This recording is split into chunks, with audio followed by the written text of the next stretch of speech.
La semana anterior hicimos el primer intento, ocuparnos de un tema que nos lastima, para desde este medio humilde poder informar qué está pasando en la Franja de Gaza, convencidos que allí no está en juego un tema religioso, diferenciando actitudes de judíos y de sionistas, palabras que para el no informado puedan sonar como sinónimos aunque no lo sean. La primer parte del video va a iniciarse con antecedentes históricos, geográficos, políticos, que ayuden a comprender la actualidad de esta Palestina de hoy. En la segunda parte vamos a valernos de la obra de un filósofo sefardí, Baruch Spinoza, nacido en Ámsterdam hace casi 400 años. Se ocupó entonces del conflicto por esta tierra a la que uno de los sectores considera propia por mandato divino. Quédate hasta el final y conoce la vigencia de su pensamiento. Los israelitas se consideran descendientes de Abraham, un pueblo de hace 3000 años. Cohabitaban en esta zona con descendientes de filisteos desde el año 1000 a.C. aproximadamente. Eran palestinos, no árabes, que fueron población mayoritaria de la zona. Es tiempo de mencionar nuevamente una obviedad.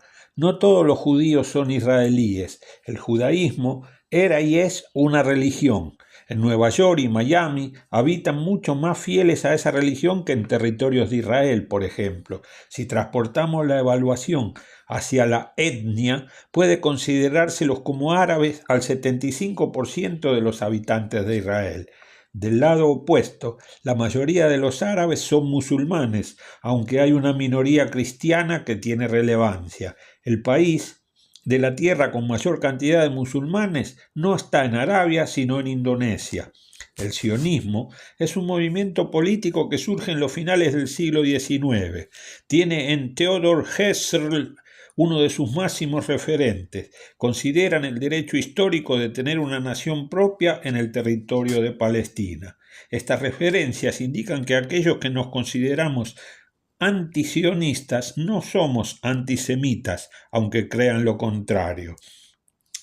Los pogroms en tiempos de los zares iniciaron una emigración con cuentagotas hacia esa que consideraban la tierra prometida, pero por entonces no superaban un 5% de la población.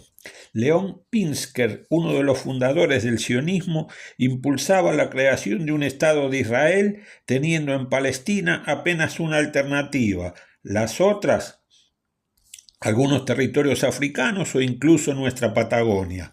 Algunos estudiosos consideran que el antisemitismo era un hecho anterior al propio nazismo y que Hitler pudo hacer lo que hizo porque interpretó ese sentimiento y el pueblo, eligiéndolo, le compró su mensaje. En tiempos cercanos a la Primera Guerra Mundial se originó el informe Balfour, en el que la actuación de un canciller inglés dio los pasos que se consideran el auténtico origen del conflicto actual. Desde esta parte de la historia continuaremos el relato en el video de la semana próxima. Cumpliendo con lo prometido, llegó el momento de hablar de la filosofía de Spinoza, el de origen sefardí, nacido en lo que hoy son los Países Bajos hace casi 400 años. Su pensamiento disruptivo se ocupó en su tiempo de este tema relacionado con la historia del pueblo de Israel y su lucha milenaria por la tierra prometida. Sostenía ya entonces que ese concepto hizo que se derramara mucha sangre. Su pensamiento fueron prohibidos, y su pensamiento y los textos fueron prohibidos por decir que la idea de la tierra prometida fue el engaño más importante de la historia. Su lectura de la Biblia no la realizó como creyente, tampoco como un ateo descreído, lo hizo con un criterio científico. Entre sus interrogantes, planteó que si Dios Todopoderoso y Omnipotente prometía a su pueblo elegido una tierra, ¿por qué éste debe masacrar a otro pueblo para conseguirla? Definió al libro de Josué como el manual de una invasión militar. Para entonces, dudar de la palabra de Dios no era una opción, era una blasfemia. Giordano Bruno y Galileo pagaron caro su atrevimiento en tiempos de la Inquisición. Analizó el Génesis, el Éxodo y el Deuteronomio.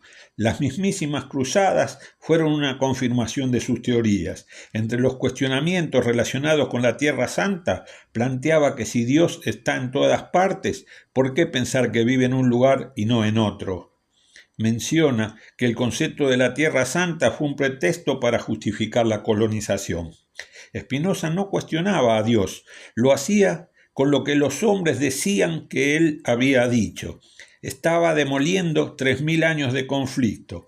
Él tenía apenas 23 años cuando denunciaba que si Dios es perfecto, ¿por qué lo presentan como un ser celoso, iracundo y vengativo?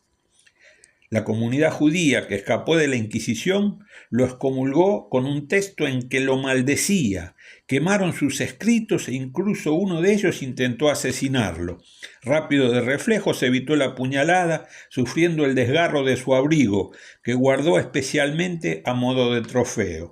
Hoy, ya entrado el siglo XXI, ser religioso no es apenas una opción. 400 años antes, la religión controlaba la política, la ley, la ciencia y la geografía.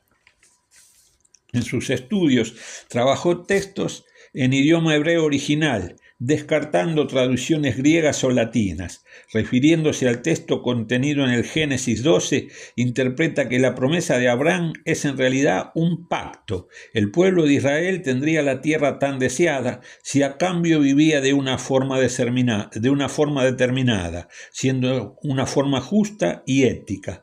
Menciona que la santidad no estaba en Jerusalén ni en el río Jordán, sino en las acciones de la gente. Y de acuerdo a esas reflexiones, cree que perdían tierras y eran perseguidos porque rompían el pacto con Abraham. Dice él que los profetas Isaías y Jeremías lo anunciaron, que abandonaban la justicia oprimiendo al pobre, rompiendo el contrato con Abraham. Se preguntaba quién se benefició con esta distorsión y se refirió a reyes y a sacerdotes. Menciona que más que una idea espiritual estaba en juego una disputa inmobiliaria que llevó a los pueblos durante miles de años a matarse por un título de propiedad.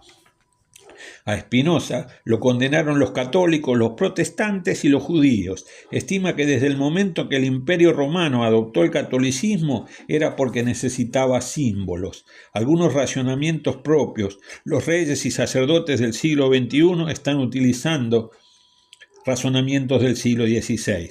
El antídoto es la razón. La tierra prometida no es un lugar al que llegan, sino una sociedad que construir.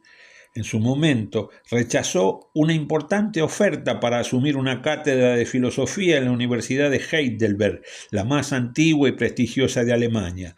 Hubiera resuelto sus problemas económicos solo accediendo a una única concesión: no perturbar los conceptos de la religión. Él, al desestimarla, adujo que no podía enseñar filosofía sin perturbar creencias establecidas. La filosofía cuestiona, es una herramienta para cambiar al mundo. Sostuvo hace mucho tiempo que la Tierra Santa es un mito y que su deseo de entonces y el nuestro de hoy fue que nadie tenga que matar o morir por el lugar donde nació.